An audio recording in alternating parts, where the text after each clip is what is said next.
भी देखना होता है, बच्चे भी देखना होता है, छोटे बच्चे भी है, घर पे भी रख के आए हैं और फिर पेट में भी है, प्रेगनेंसी में है, उसमें भी उस तरह से आए हैं। इतना झेल के हम लोग को इतना आगे बढ़ना पड़ता है। 8,000 में हम लोग को जीवन यापन करना पड़ता है। सर आप खुद ही समझ सकते हैं कि 8,000 में अभी के टाइम में क्या होता है। महंगाई जहाँ इतना बढ़ चुका है।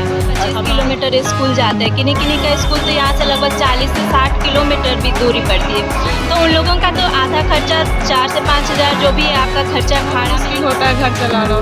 इतना मतलब अगर हम घर में सिर्फ मेरा कंट्रीब्यूशन हो तो हम कुछ भी नहीं दे पाएंगे। बच्चे को विद्यालय में रहना चाहिए था, लेकिन आज इनके माँ इन छोटे छोटे बच्चे को अपने हक और अधिकार के लिए शिक्षा मंत्री आवास के समीप लेकर आए हैं। ये सिस्टम, सरकार, कंपनी और जेईपीसी के सामने अपने आप में एक बहुत बड़ा प्रश्न है कि हम झारखंड में कैसे शिक्षक के भविष्य के साथ खेल रहे हैं। क्या नाम हुआ दीदी?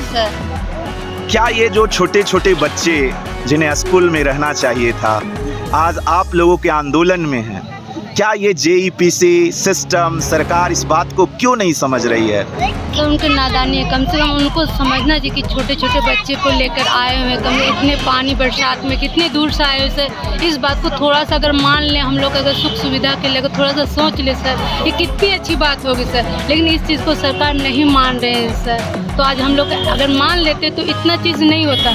तो हम लोग चाहते हैं कि शांतिपूर्वक हमारी बातों को रखा जाए। मतलब तो इतना मायूसी दिख रहा है, आप शिक्षक है और आज इतना उदास सिस्टम से, क्या बात है?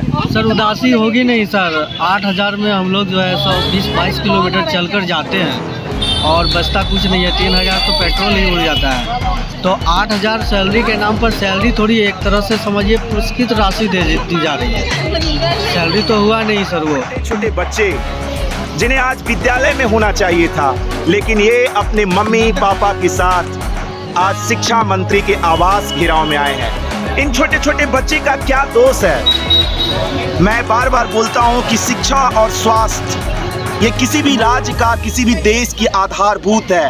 पहले कहा जाता था कि रोटी, कपड़ा, मकान मूलभूत आवश्यकता है, लेकिन जो वर्तमान दौर और बदलते दौर में शिक्षा, स्वास्थ्य किसी भी राज्य की मूलभूत आधार है। इंस्ट्रक्टर के दर्द को दिखाया कि किस तरह 40-40 किलोमीटर चलकर मात्र 8,000 के वेतन में राज्य के बच्चों को डिजिटल साक्षर बना रहे, जो वर्तमान समय की जरूरत है। ऐसे में आज आशा और उम्मीद के साथ ये शिक्षक शिक्षा मंत्री के आवास के पास घेराव कर रहे और वार्ता के लिए इनकी टीम भी अंदर गई है। आप देख रहे होंगे कि कुछ महिलाएं छोटे छोटे बच्चे को लेकर आज मुख्यमंत्री आवास का घेराव करने आए हैं। इन्हें अपने दिन प्रतिदिन के जीवन में किस तरह का समस्याओं का सामना करना पड़ता है।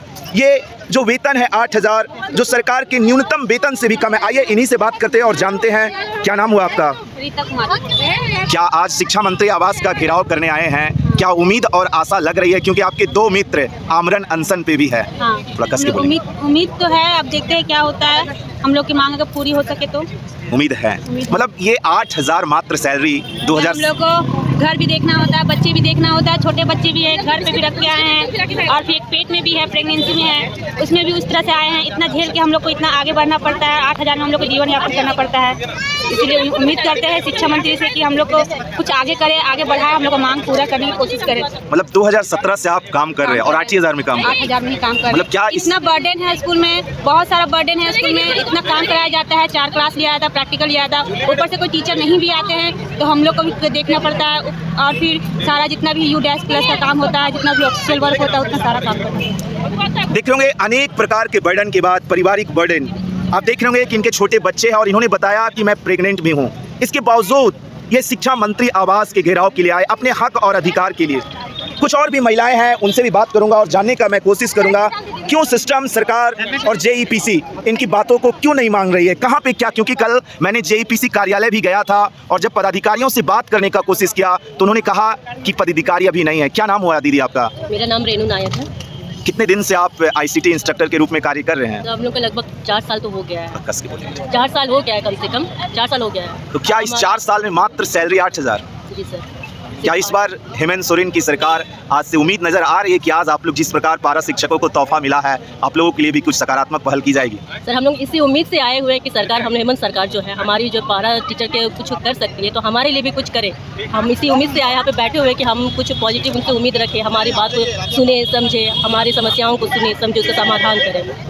किस तरह की दिक्कत आती है 8,000 में? कुछ लोगों से मैं बात किया तो बोले कि 40-40 किलोमीटर गाड़ी चला कर जाते हैं, वो तो तेल में ही खर्च हो जाता है। तो कैसे आप तो दूसरे को डिजिटली साक्षर बना रहे हैं, जो समय की ज़रूरत है, लेकिन स्वयं संघर्ष कर रहे हैं। सर, आप खुद ही समझ सकते हैं कि 8,000 में अभी के टाइम में क्या हो सकता है। महंगाई जहाँ इतना बढ़ चुका है और हमारे जहाँ डिप्यूटेड किया गया है 40, 45, 60 किलोमीटर के डिस्टेंस में हमारा स्कूल है। डेली आने जाने में हमारा खर्च 100-200 हो ही जाता है। 8,000 में हमारा बचता ही क्या है? हम अपना खर्च उठा नहीं पाते, समर्थ नहीं है, तो अपना परिवार को कैसे संभालेंगे? बहुत समस्याओं का समय करना पड़ता है, झेलना पड़ता है, मुसीबतों का सामना करना पड़ता है। देख रहे होंगे कि अपनी समस्याओं को बताते हुए इन शिक्षक जो समाज का दर्पण है, जो छात्रों को डिजिटली साक्षर बना रहे, उनके गले खुद लड़खड़ा रहे हैं। मैं शिक्षा मंत्री से उम्मीद करता हूं कि आज इनके लिए कुछ सकारात्मक पहल की जाए और जो इनकी मांगे हैं उन्हें कम से कम पूरा की जाए। कुछ और भी लोग हमारे साथ हैं। क्या नाम हुआ आपका दीदी? पूजा। कहाँ से हैं आप? बेड़ों से। क्या उम्मीद नजर आ रही है? लगभग आप लोग लंबे अंतराल से धरने पर बैठे हुए, अनिश्चितकालीन धरने पे। जी बिल्कुल, हम लोग 4 दिन पहले भी धरना दे चुके हैं और अभी हम लोग अनिश्चितकाल धरना पे हैं। कुछ हमारे साथी है जो हमारा नेतृत्व कर रहे थे, उनको टर्मिनेट कर दिया गया बिना किसी गलती के, बिना किसी वजह के। तो वो लोग 5 दिन से लगभग, आज 5वां दिन, 6ठा दिन है, 6 दिन से लगभग वो लोग अनशन में, आमरण अनशन पे। उन्होंने ना पानी पिया है ना कुछ खाया है, फिर भी सरकार की नज़र उस पर अभी तक नहीं पड़ी है। सभी को पता है कि वो लोग आमरण अनशन पे है, तो मैं चाहूँगी कि उनको उनकी तरफ ध्यान दिया जाए और हमारी मांगों को पूरा करने के बाद ताकि वो अपना अनशन तोड़े। और ये एक मतलब सरकार की तरफ से एक उदासीन रवैया देखा जा रहा है। फिर भी हम एक आशा करते हैं कि सरकार हमारी बातों को सुने, हमारा ध्यान दे और जो भी हमारी मांग है उनको पूरा करे। क्योंकि देखिए, आप 8,000 में जान रहे हैं कि कितना समस्या होता है। हम लोग 20 से 25 किलोमीटर स्कूल जाते हैं। किन्हीं का स्कूल तो यहाँ से लगभग 40 से 60 किलोमीटर भी दूरी पड़ती है। तो उन लोगों का तो आधा खर्चा 4 से 5,000 जो भी है आपका खर्चा भाड़ा में निकल जाता है। कुछ खर्चा आपका अपना भी मेंटेन करना है, तो कुछ भी हमारा नहीं हो पाता। 8,000 में एक मजदूर जो कि कुदाल लेकर काम करता है, और हम लोग एक हाईली एजुकेटेड है, MCA किए हुए हैं, बीटेक किए हुए हैं, तो ऐसे लोग हमारा मतलब एक सेल्फ रेस्पेक्ट, हम ऐसा काम तो कर नहीं सकते। हम स्कूल में एक टीचर हैं, जो हम बच्चों को पढ़ाते हैं, वो बच्चे हमें अपना रोल मॉडल मानते हैं। वो कुछ बच्चे ऐसे हैं जो बोलते हैं कि मैम आपके जैसे हमें भी टीचर बनना है। अब बताइए, जब उनको पता चलेगा कि 8,000 हमारा सैलरी है, तो क्या वो हमें अपना आदर्श मानेंगे? क्या उनके अंदर ये आएगा मोटिवेशन कि वो भी पढ़ करके डिजिटल शिक्षा लेकर के एक ऐसी नौकरी करे जहाँ उनकी सैलरी बस 8,000 हो? तो मैं सरकार से ये मांग करना चाहती हूँ कि हमारी मांगों को पूरा करे जल्द से जल्द, और हमारा जो भी है हम अपने वापस स्कूल जाएँ, हमारा काम जो भी हम अपने काम को शुरू करें। आपका होना चाहिए। देख रहे होंगे कि इन्होंने कहा कि मैं लोकतांत्रिक तरीका से प्रदर्शन कर रहा हूं, ऐसा नहीं कि मैं अपनी मांगों को लेकर, जो इनके वेतन वृद्धि को लेकर, और भी कुछ लोग हैं उनसे जानने का कोशिश करता हूं और बात करता हूं। क्या नाम हुआ दीदी आपका? पूनम कुमारी। क्या ये 8,000, उन्होंने बोला कि 8,000 में तो 5-6 हज़ार गाड़ी में ही चली जाती है, मात्र 3,000, और इसमें भी कैसे घर चला पाते हैं? बहुत मुश्किल होता है घर चलाना। इतना मतलब अगर हम घर में सिर्फ मेरा कंट्रीब्यूशन हो तो हम कुछ भी नहीं दे पाएंगे इतने। तो मतलब क्या इस बार कितने वेतन की मांग आप लोग कर रहे हैं? कम से कम न्यूनतम वेतनमान जो है उसको लागू किया जाए। तो हम लोग 25,000 मांग रखे हैं कि उसको पूरा किया जाए, ताकि हम लोग भी अच्छे से ज़िंदगी जी। आप लोग तो JEPC के जिन कंपनियों के द्वारा अपॉइंटमेंट किया गया है, क्या कई बार टर्मिनेशन का भी भय बना रहता है आप लोग के अंदर? हाँ, जैसे अभी 2 साथियों को टर्मिनेट कर दिया गया और हमको खुद टर्मिनेट कर दिया गया था जब हम मैटरनिटी लीव लिए थे। मैटरनिटी लीव लिए तो वो लोग हमको बताए भी नहीं कि आपको टर्मिनेट किया जाता है, कोई लेटर वगैरह कुछ नहीं, और डायरेक्ट ग्रुप से रिमूव कर दिया गया। तो मैंने पूछा DC से कि आपने मुझे रिमूव क्यों किया, तो उन्होंने कहा उन्होंने तो पहले फ़ोन ही नहीं उठाया, बहुत फ़ोन किया मैंने, तब जाके फ़ोन किया, तो मैं कुछ नहीं कर सकता, इस तरह का रिस्पॉन्स। मतलब आप लोग 1-2 दिन अगर छुट्टी में चले जाते हैं तो आप लोग को टर्मिनेट कर दिया जाता है क्या? मतलब मैंने मैटरनिटी लीव लिया था और उसके बावजूद टर्मिनेट कर दिया? लीव लिया था, उन्होंने बताया भी नहीं कि आपको टर्मिनेट किया जा रहा है, कुछ नहीं, लिखित ना मौखिक कुछ नहीं। फिर हमने HR से भी बात करने का कोशिश किया तो उन्होंने भी कोई रिस्पॉन्स नहीं दिया। मतलब कंपनियां अपनी मनमाना कर रही है। क्या नाम हुआ आपका? पूनम कुमारी। आप देख रहे होंगे कि ये महिलाएं जिसमें कई छोटे छोटे बच्चे को लेकर आए हैं। जब एक मैंने महिलाओं को सुना तो उन्होंने कहा कि जब मैंने मैटरनिटी लीव लिया तो मुझे टर्मिनेट कर दिया जाता है। ऐसे में क्या ये कंपनियां इन शिक्षकों के साथ, इनके भविष्य के साथ क्यों खेल रही है, ये भी अपने आप में एक प्रश्न है। कुछ और भी लोग हैं, मैं उनसे भी बात करूंगा। आपको मैं दिखाना चाह रहा हूँ, यहाँ पे ये झारखंड के विभिन्न जिलों से ICT इंस्ट्रक्टर अपनी मांग, अपने हक को लेकर, वेतन वृद्धि की मांगों को लेकर, समायोजन की मांगों को लेकर आज शिक्षा मंत्री आवास के समक्ष है। और कुछ प्रतिनिधि मंडल अभी शिक्षा मंत्री से मिलने भी गए हैं। कुछ और लोग हैं, उनसे भी बात करता हूं और जानने का कुछ। आप देख रहे होंगे कि जो छोटे छोटे बच्चे को विद्यालय में रहना चाहिए था, लेकिन आज इनके माँ इन छोटे छोटे बच्चे को अपने हक और अधिकार के लिए शिक्षा मंत्री आवास के समीप लेकर आए हैं। ये सिस्टम, सरकार, कंपनी और जेईपीसी के सामने अपने आप में एक बहुत बड़ा प्रश्न है कि हम झारखंड में कैसे शिक्षक के भविष्य के साथ खेल रहे हैं। क्या नाम हुआ दीदी? कविता कुमारी सर। क्या ये जो छोटे छोटे बच्चे जिन्हें स्कूल में रहना चाहिए था, आज आप लोगों के आंदोलन में हैं, क्या ये जेईपीसी सिस्टम, सरकार इस बात को क्यों नहीं समझ रही है? तो उनकी नादानी है, कम से कम उनको समझना चाहिए कि छोटे छोटे बच्चे को लेकर आए हुए हैं, कम इतने पानी बरसात में कितने दूर से आए हुए सर। इस बात को थोड़ा सा अगर मान लें हम लोग, अगर सुख सुविधा के लिए थोड़ा सा सोच ले सर, ये कितनी अच्छी बात होगी सर। लेकिन इस चीज़ को सरकार नहीं मान रहे हैं सर। तो आज हम लोग अगर मान लेते तो इतना चीज़ नहीं होता। तो हम लोग चाहते हैं कि शांतिपूर्वक हमारी बातों को रखा जाए। मतलब आप लोग की मुख्य मांग है समायोजन, मतलब आप लोगों को जो शिक्षा मंत्रालय है उसमें समायोजित किया जाए, जी सर। वेतन वृद्धि किया जाए, बिल्कुल, मैटरनिटी लीव दिया जाए, और भी कुछ मांगे हैं? बस इतना ही मांग सर, और ज़्यादा मांगेंगे तो पता नहीं कितने और समय बीत जाएगी सर। इतना ही तो मांगे तो पूरी नहीं हो रही सर। तो और इच्छाएं क्या करेंगे सरकार से सर? देख रहे होंगे इन्होंने कहा कि इतनी मांगे ही अगर पूरी कर जाती है तो इससे ज़्यादा इच्छा। क्या आपके छोटे छोटे बच्चे हैं ये? हाँ सर, ये है और ये 2 बेबी है। आप देख रहे होंगे कि ये छोटे छोटे बच्चे को लेकर आज शिक्षा मंत्रालय के जो शिक्षा मंत्री है उनके आवास के समीप है। और भी कुछ लोग हैं, कुछ यहाँ पे शिक्षक है, ये शिक्षिकाएं से बात कर रहे थे, उनसे भी जानने का कोशिश करते हैं। क्या नाम हुआ सर आपका? मेरा नाम आशीष हुआ सर। थोड़ा कस के बोलिए। इतना चेहरे पे तो इतना मायूसी दिख रहा है, आप शिक्षक है और आज इतना उदास सिस्टम से, क्या बात है? सर उदासी होगी नहीं सर। 8,000 में हम लोग जो है 120-22 किलोमीटर चलकर जाते हैं और बचता कुछ नहीं है। 3,000 तो पेट्रोल ही उड़ जाता है। तो 8,000 सैलरी के नाम पर, सैलरी थोड़ी एक तरह से समझिए पुरस्कृत राशि दी जा रही है। सैलरी तो हुआ नहीं सर। वो हम लोग का मांग है सर कि हम लोग को एजेंसी से मुक्ति दिलाई जाए, परियोजना में समाहित की जाए, 60 साल की जॉब हो, एक स्मार्ट हो, क्योंकि हम लोग भी 6 से 7 घंटा वर्क करते हैं सर स्कूल में। आप कहाँ से हैं सर? देवगढ़ डिस्ट्रिक्ट। किस स्कूल में कार्यरत हैं? UHS बंका। आप देख रहे होंगे कि चेहरे पे जो सिकन है वो साफ स्पष्ट कर रहा है कि ये जो शिक्षक जो अपनी मांगों को लेकर आए हैं उसे सिस्टम और सरकार को समझना चाहिए, क्योंकि ये झारखंड के शिक्षक है जो काफ़ी क्वालिफाइड है। मैंने कई लोगों से बात किया तो उन्होंने बोला कि मैं MCA किया हूँ, BTech किया हूँ, उसके बाद भी मात्र 8,000। ये सरकार के सामने, जेईपीसी के सामने और आज शिक्षा मंत्री के सामने भी एक प्रश्न है। कुछ और भी लोग हैं, आपको मैं दिखा रहा हूँ। आप देख रहे होंगे कि ये छोटे छोटे बच्चे जिन्हें आज विद्यालय में होना चाहिए था, लेकिन ये अपने मम्मी पापा के साथ आज शिक्षा मंत्री के आवास घेराव में आए हैं। इन छोटे छोटे बच्चे का क्या दोष है?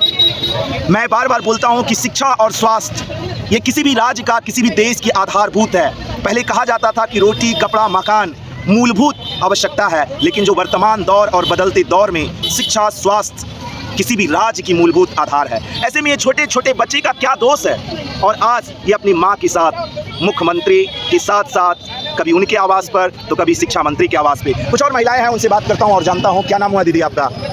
मेरा नाम सीता कुमारी है। कहाँ से हैं आप? गिरिडीह डुमरी पीटा से। थोड़ा कस के बोलेंगे। गिरिडीह जिला से है। तो क्या ये जो छोटे छोटे बच्चे जिन्हें आज स्कूल में रहना चाहिए था, क्या सिस्टम, जेईपीसी, कंपनियां आप लोगों को इतना लाचार कर दी कि विद्यालय छोड़कर आज शिक्षा मंत्रालय के आवास में नहीं लेकर आना पड़ा? मजबूरी है, कैसे छोड़ेंगे घर में इसको, और क्या करेंगे छोड़ के इसको, इसलिए इसको लेके आना पड़ा। इतना कम में नहीं हो रहा है ना, बच्चा को पढ़ाना, घर चलाना संभव नहीं है। इसके लिए सोचे यहाँ अगर हम रहते तो ये लोग को भी साथ में लेके आते हैं, कुछ तो सोचेंगे हम लोग के बारे में, इसके लिए लेके आ गए हैं बच्चों को भी। मतलब एक 8,000 का और इन बच्चों का पालना भी अपने आप में एक बहुत बड़ी चुनौती है। हाँ, बहुत दिक्कत हो रहा है। तो क्या आज उम्मीद लग रही है कि शिक्षा मंत्री से जो वार्ता चल रही है अंदर एक सकारात्मक पहल होगा, और जिस तरह से पारा शिक्षक के लिए एक सकारात्मक पहल की गई, आप लोग के लिए भी एक सकारात्मक पहल की जाएगी? हाँ, होगी। उम्मीद और आशा है। हाँ, उम्मीद और आशा है। उस किरण को लेके आए हैं हम लोग कि कुछ होगा। देख रहे होंगे कि यहाँ जो शिक्षक है उन्हें शिक्षा मंत्री से काफ़ी उम्मीद है, और उम्मीद और आशा है कि इन जो छोटे छोटे बच्चे हैं और उनके साथ उनकी आशा और उम्मीद पर वो खड़ा उतरेंगे। क्या नाम हुआ सर आपका? मेरा नाम मनीष कुमार हुआ। कहाँ से है आप? देवघर से आए हुए। कहाँ से? देवघर। देवघर से आए हैं। कौन से स्कूल में हैं आप? UHS बसवरिया से है। तो मेरा एक आपसे छोटा सा प्रश्न है। कई बार देश के प्रधानमंत्री और मुख्यमंत्री कहते हैं कि भारत को हम लोग डिजिटली हब बनाएंगे, और जामताड़ा साइबर क्राइम के रूप में पूरे देश में प्रचलित है। ऐसे में आप एक कंप्यूटर के शिक्षक हैं, और जब झारखंड को जब बाहर निकलेंगे तो जाना जाता है कि साइबर क्राइम के रूप में, लेकिन आप क्या इन छोटे छोटे बच्चे को डिजिटली साक्षर बनाकर जो झारखंड को एक डिजिटली हब बनाने का प्रयास कर रहे हैं, फिर भी जेईपीसी, कंपनी और सरकार मात्र आपको 8,000 वेतन दे रही है? ये तो बहुत ही दयनीय स्थिति है हम लोग की, और आज हम लोग जो है शिक्षा मंत्री के आवास भी आए हुए हैं। बस यही हम लोग की मांग है कि जो है हम लोग को 30,000 कम से कम दिया जाए, और साल तक जो जॉब में रखे। ये नहीं कि कंपनी आए और कंपनी चले जाए और हम लोग भी चले जाए साथ में, ऐसा नहीं होना चाहिए। हम लोग भी घर में बच्चे हैं, परिवार हैं, ये सब चीज़ को देखना पड़ता है। तो मजबूरियाँ सबकी है, तो सरकार को समझना चाहिए। तो ये 8,000 में तो वो लोग भी समझते होंगे कि क्या हो सकता है और क्या नहीं हो सकता है। ये तो लेबर से भी कम मजदूरी हम लोग का। तो ये सबसे सोच करके हम लोग कैसे परिवार को आगे बढ़ाएं। क्या लग रहा है कि वार्ता करने के बाद आप लोग के चेहरे पे मुस्कान आएगी? अभी तक तो हम लोग को तो आश्वासन नहीं मिल रहा है, लेकिन हम आशा करते हैं कि जो शिक्षा मंत्री हम लोग के, वो आश्वासन ना दे करके हम लोग मांग को पूरा कर दे। बस यही आशा करते हैं। देख रहे होंगे आशा और उम्मीद की किरण इनके चेहरे पे है कि इस बार जब शिक्षा मंत्री के आवास से इनके प्रतिनिधि मंडल निकले तो इनके चेहरे पे एक खुशी आए। और भी कुछ लोग हैं, मैं आपको दिखाने का कोशिश कर रहा हूँ। मेरा सबसे बड़ा प्रश्न है कि उन छोटे छोटे बच्चे का क्या कसूर है जो आज अपने माँ बाप के साथ वो छोटे छोटे बच्चे संघर्ष कर रहे हैं। क्या नाम हुआ सर आपका? कहाँ से हैं? मैं सरायकेला डिस्ट्रिक्ट से हूँ। किस विद्यालय से हैं? मेरा एक छोटा सा प्रश्न है। झारखंड को कई बार पूरे देश में साइबर क्राइम के रूप में जमताड़ा को लेकर जाना जाता है, और वो शिक्षक जो झारखंड को एक डिजिटली हब बनाने के लिए एक पौधा का नींव रख रहे हैं, फिर भी वो स्वयं संघर्ष कर रहे हैं। क्योंकि जब छोटे छोटे बच्चे बचपन से ही डिजिटली साक्षर होंगे तो समझ सकते हैं, तभी हम नींव रख रहे हैं। फिर भी आपकी सैलरी 8,000। देखिए सर, ये तो एक जायज़ मांग है हम लोग का। कोई हम लोग जो भी आज मांग रखे हैं सरकार के सामने, ये हमारी सरकार के सामने एक जायज़ और एक हक की लड़ाई है सर। आज 8,000 सैलरी में जो भी ICT इंस्ट्रक्टर यहाँ पे धरना प्रदर्शन करने के लिए आए हुए हैं, यहाँ अगर एक सम्मानजनक हम लोग को वेतन दिया जाएगा और समायोजन किया जाएगा, ठेका पत्थर से रिलीज बंद करके हम लोग को अगर सरकार अपने अंदर में रख लेगी तो उससे सरकार को भी ये फ़ायदा होगा, और हम खास करके हम लोग ICT इंस्ट्रक्टर को उससे ये ज़्यादा फ़ायदा होगा। क्योंकि एक कंपनी के अंडर में बेसिस में काम करना, किसी के अधीन में रह के काम किया जाता है। वहाँ पे धमकी मिलता है कि आप अगर करना है काम कीजिए, नहीं करना है अगला बंदा तैयार है। क्या 8,000 में ये धमकी चलेगा सर? एक परिवार को अगर हम भरण पोषण करने के लिए मिनिमम हम लोग को एक समान वेतन चाहिए, सम्मानजनक वेतन चाहिए। हम लोग समान वेतन मांग नहीं कर रहे हैं कि हम लोग एक गवर्नमेंट टीचर का PGT TGT का उतना हम लोग को ये वेतन दीजिए, समान वेतन 80,000 1 लाख रुपया हम लोग को वेतन नहीं चाहिए। हम लोग को वेतन चाहिए सर, सम्मानजनक वेतन चाहिए, ना कि हम लोग समान वेतन का मांग रख रहे हैं। ठीक है। और एक चीज़ है, जो आज ICT इंस्ट्रक्टर हम यहाँ पे धरना देने के लिए आए हुए हैं, इससे पहले भी हम लोग JPC घेराव किए थे, जहाँ पे हम लोग को लिखित आश्वासन दिया गया कि 20 तारीख तक आपका सामूहिक कार्रवाई करके सुनिश्चित कर दिया जाएगा।